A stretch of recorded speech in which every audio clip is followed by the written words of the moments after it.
Hello, I wanted to make a little tutorial on different ideas you can use for molding your Lantana bushes and a few different forms that you can build your Lantana bushes in. So in this video, I'll walk you through a few of the ways that I've changed my Lantana bushes to make them look very different than you'd expect. And maybe not so different. And here we go, I'll show you.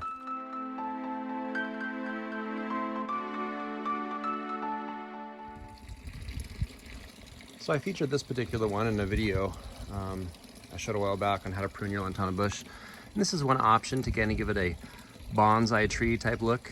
And I've kind of let this one go a little bit, but the basic idea is to clear a couple trunks. And as you can see, I have some growth, some small little branches trying to come up out of here, little suckers. And so probably once a month occasionally, you're gonna wanna go through and clean up the base of the trunk.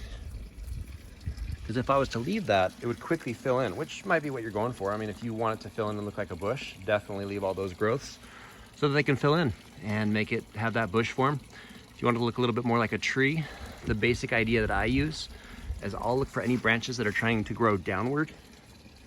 And then I just kind of, when they're small, you can just push them off. Like here on the base, this branch right here. I don't know if you can see that on the camera. A couple little branches here. If I was to leave those for a few weeks, they would be large like these. So occasionally you'll just go through and just brush them off. Wherever you don't want growth, another one right here. Brush those off. It doesn't hurt the tree at all. Well, you don't want to scratch off too much bark like I accidentally did there with my fingernail, but you get the idea.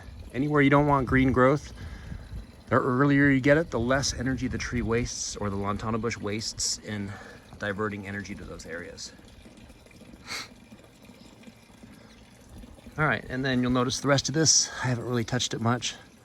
So some of these lower branches I might consider cleaning up just to give it that upper canopy-like look. Looks pretty cool from the window.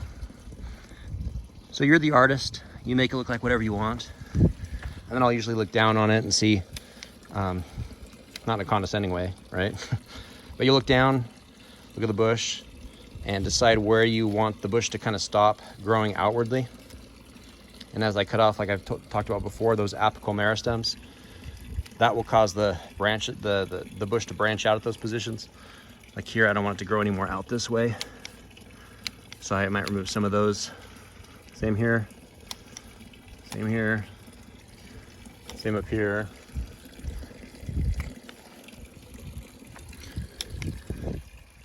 And then over here, I have some stuff that's growing out that I might not want to grow out.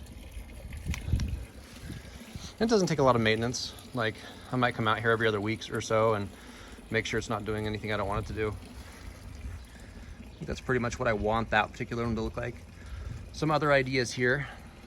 I've cut this one back very severely, just leaving two trunks, two sticks, as you can see here. And they have a small bundle of new shoots that are coming out of those.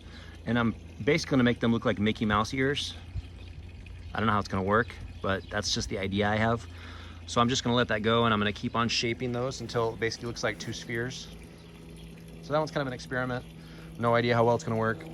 Then there's this one. Another example of what you can do. This is the basic bush form. Make it look like a bush. And you just wanna keep it, you know, let it have that shape. There's also a ground cover Lantana. Last year I had this one grow huge. This one was this tall last year, very similar to this one. And I just cut it back really hard. I was actually going to remove it, and I didn't remove all of it. And any of you who know anything about Lantanas, you don't remove all of it, and this is pretty much what you get.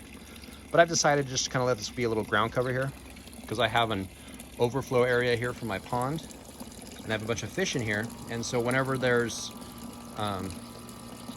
excess water, this is the spillway. And I actually purposefully program my pond so that it overflows probably about 3 or 4 times a week for about 5 or 6 minutes.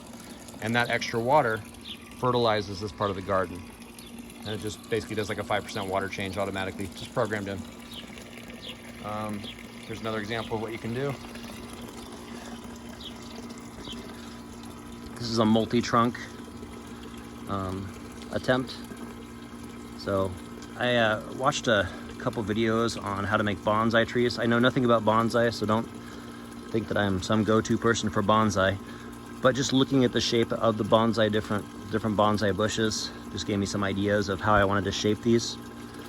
So I don't really know anything about, you know, the wire wrapping and all that stuff, so forgive me if you're offended by my lack of bonsai knowledge, because I honestly don't know anything about bonsai. But I do like how pretty the shapes are, and so that's what I kind of attempted to do with this one, giving it that slanted trunk. And then once again, you'll want to come through, and it's trying to become like a ground cover here of Lantana. She'll just keep on knocking off all those low branches, and then make sure it's only growing growth where you want them to grow growth. And then I like to make sure that there's nothing growing downward, and if there is, I just kind of knock it off like that. So pretty straightforward. Hope that gives you some ideas. Hope that helps you. Thanks for watching.